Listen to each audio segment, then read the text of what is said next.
Hey everybody, Dr. Earl. Walking by myself on Alden Bridge Road here. I'm walking home after visiting the Kroger's here. As you can see, there's no one out here. Nothing out here either way. I picked this opportunity here to finally tell a story that I've been meaning to tell for a while now, for the past couple months. I know I mentioned about it, but I never really had a chance to. So I figure I'd do this story now. While I got the chance while I'm walking home. This was the story of Malice Green, I'm about to tell you. He was a Detroit resident who died at the hands of two Detroit police officers. So basically, it was the Motor City's own Rodney King scenario, as I would have called it. But however, unlike the situation with Rodney King back in LA, this was handled a lot more better and a lot more different. Here's the story. This happened at 23rd and West Warren in the downtown area. And basically what it was that the two cops, actually three cops, there was one that was unnamed, but the ones we remember is Walter Butson and Larry Nevers. Butson, Nevers, and and a third cop, whose name escapes me at this time, got a hold of Green. He had apparently some illegal substance on him. They were trying to pry it out of his hand, but he wouldn't let go, and then somehow that frustration turned into a brutal beating. Apparently, the third man was like, stop it, leave him alone, but Larry and Walter sadly didn't do that. They just literally beat the man to death. Now, when this happened,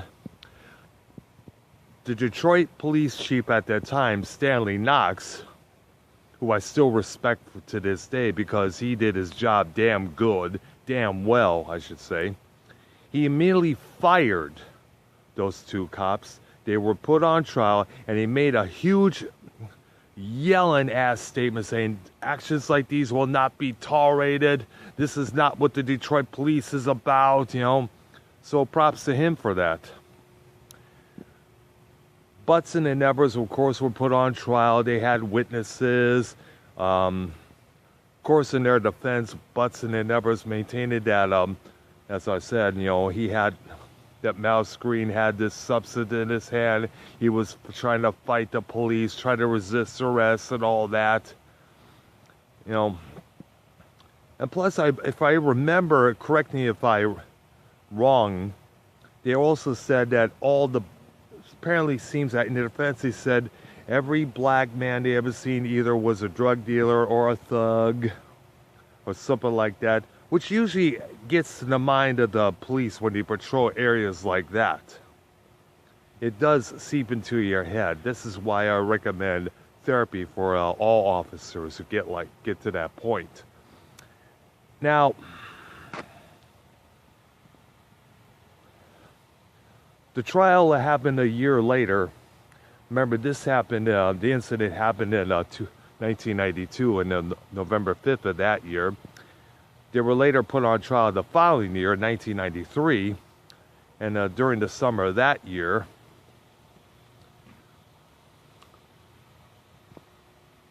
Now, this is where it gets good. Unlike the situation in LA with the four officers who beat Rodney King, these two officers were found guilty on the mark. I still remember the verdicts being read on the local television at that time. Nevers was crying his ass off. His partner was found guilty. When Nevers himself was found guilty, he really broke down, headed his hands, really crying bawling his ass off, because they knew they fucked up big time. Now, meanwhile, after the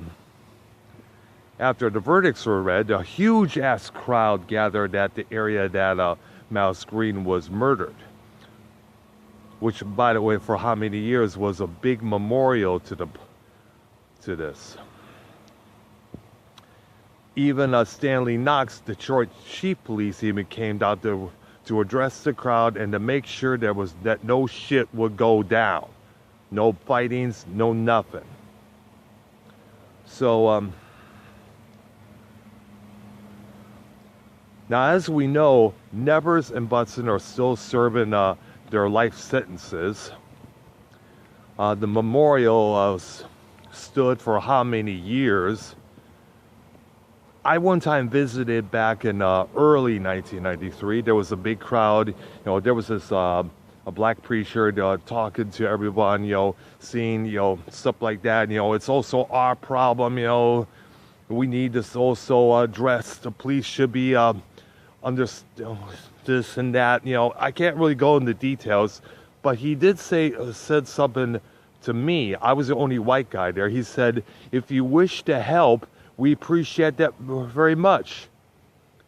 But again, it's our problem." And I think the reason he said that, because at that time, 91, 92, black on black violence was still on the uprise. It's still on the rise, still there today. I don't know if it still gets mentioned a lot most of the time, but basically the idea is, you know, you're killing your own people. You know, we are a community. We are strong, intelligent people. Why kill each other over silly things? You know, and that was pretty much the only time when I was living in Detroit back in around 2002, after moving back in there with my girlfriend at that time, I did manage to visit the memorial, and it was really crumbled down to the ground. In fact, I just got wind tonight, prior to making this video, that it's now demolished. It's all gone. Nothing. Whole bunch of rumble. Probably now it's going to be an all empty space now. I mean, basically, it stood for a reminder to all cops not to take the law into their own hands.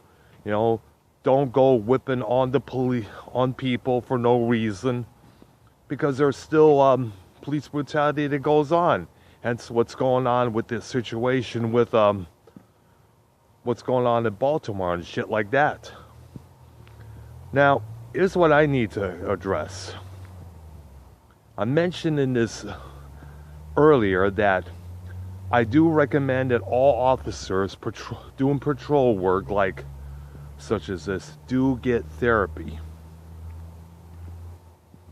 Sit down with someone for the bus shrink and discuss their issues, and have the shrink remind them that not everybody that they see is like what they perceived. Because I remember there was episode of the original 21 Jump Street series where these two white cops were harassing every black man and black woman that they saw, thinking that every one of them is all crooks, hookers, and all that. Not really.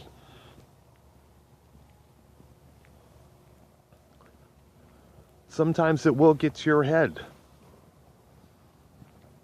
All right, I'll put that light here. So that's basically the story of the Malice Green case there. I just wanted to get that out of my system, you know.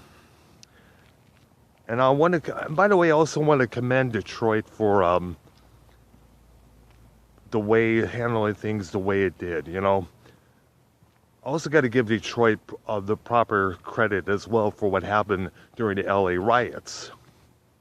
While all the other cities, including LA, were rioting and raising a fuss, Detroit did not participate in that. So, absolute much credit to Detroit, Michigan for not being a part of that whole mess. All right. I wanted to tell that story. I'm Dr. Earl. Thank you for watching this. Take care of each other. Bye-bye.